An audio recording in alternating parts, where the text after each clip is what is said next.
Hey friends, welcome back to the channel. My name is Sanj and today we're going to talk about the Vanguard superannuation product, which at the time of this video in early November 2021 has not been released yet. Now we're meant to be getting it sometime before the end of the calendar year.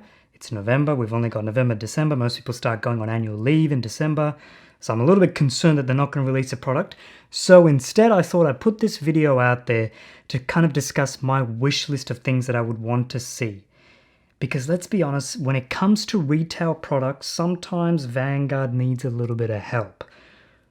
Let me mention the Vanguard Personal Investor platform, which, well, they had to take 2 stabs at getting it right, and it's still very average, let's be honest. I have done a video on that, and please do check it out if you want to get an idea of what Vanguard's retail products often end up being.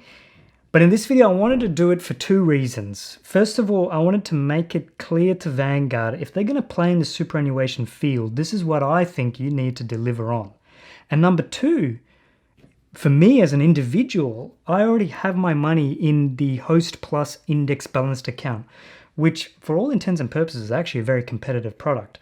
So I'm making it very clear to Vanguard, under these circumstances, I will consider transitioning across. So I'll go through 3 key features that I would want to see in the Vanguard Personal Investor account. And if I see them, I'll be like, okay, I'm going to shift my money. So the first feature, and look, it's the most obvious one, the annual fee.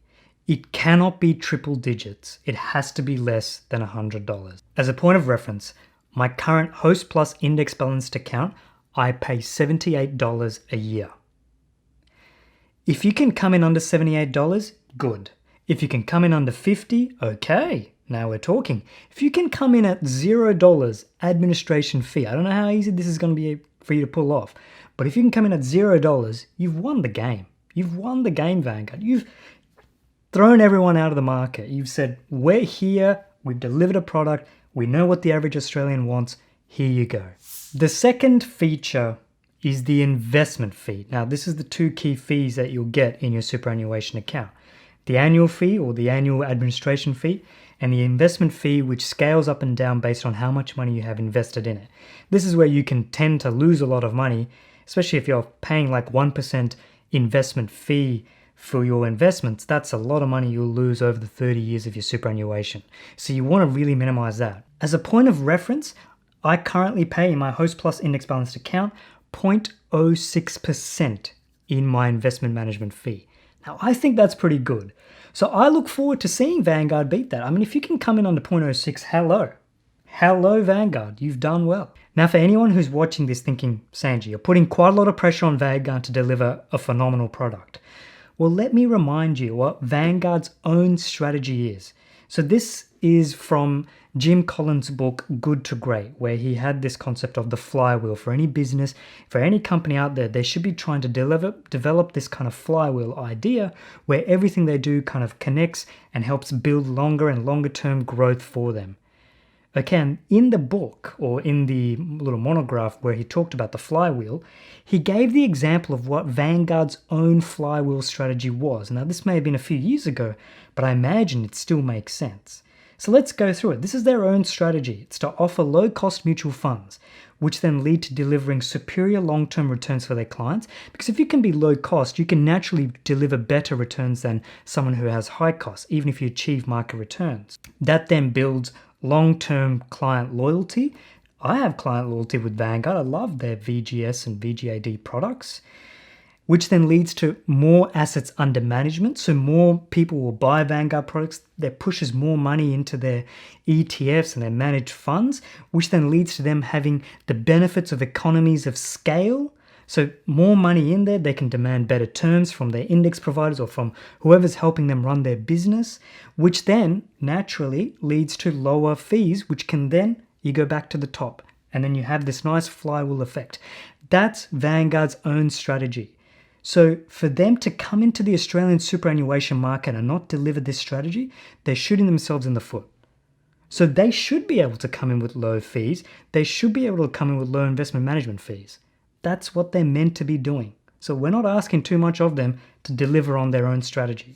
Now, the third and final set of features that I want to see from the Vanguard superannuation account, this is pretty straightforward, is I want to see the ability to invest in Vanguard's ETFs. I'm pretty confident they are going to allow this.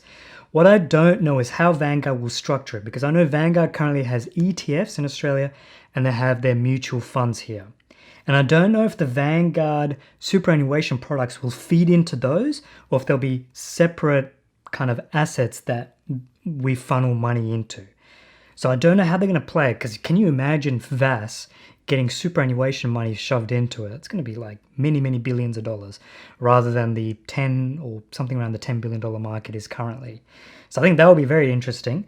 But what I want to see from Vanguard is the ability to invest in their own ETFs directly. I'm happy to do some kind of, passive option that they'll have, but I also like a little bit of tweaking. I'm not going to lie, I like a little bit of tweaking on the side. So I want to see that option, okay, Vanguard? It will be similar to what all these direct investment member direct platforms that Host Plus has, and something similar where Australian Super lets you invest direct into the share market yourself. You get to pick. I think Barefoot calls it SMSF Lite. I want to see that option. I'll be honest, I don't currently use that option in Host Plus. I say I will at some point. I don't currently use it. That's why I'm saying it's the third thing down the track. But let's put it in there. You're Vanguard. You've got your own ETFs. Send a bit of money that way. Let's do that. So Vanguard and the people of Australia, that's where I'm landing on the Vanguard superannuation product. That's what I'm expecting them to deliver. And it's under those circumstances I would shift from the Host Plus index balanced account. Because I'm not going to go to Vanguard just because it's Vanguard and they've put out a product. Just like I didn't go to Vanguard's personal investor platform just because it came out and it was Vanguard. Big fan of Vanguard, but if they put out poor products, we shouldn't be using them.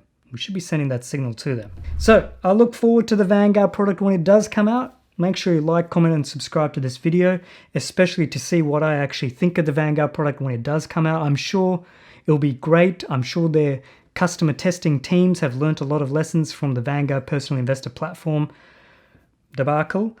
So I'll see you in the next video. Bye for now.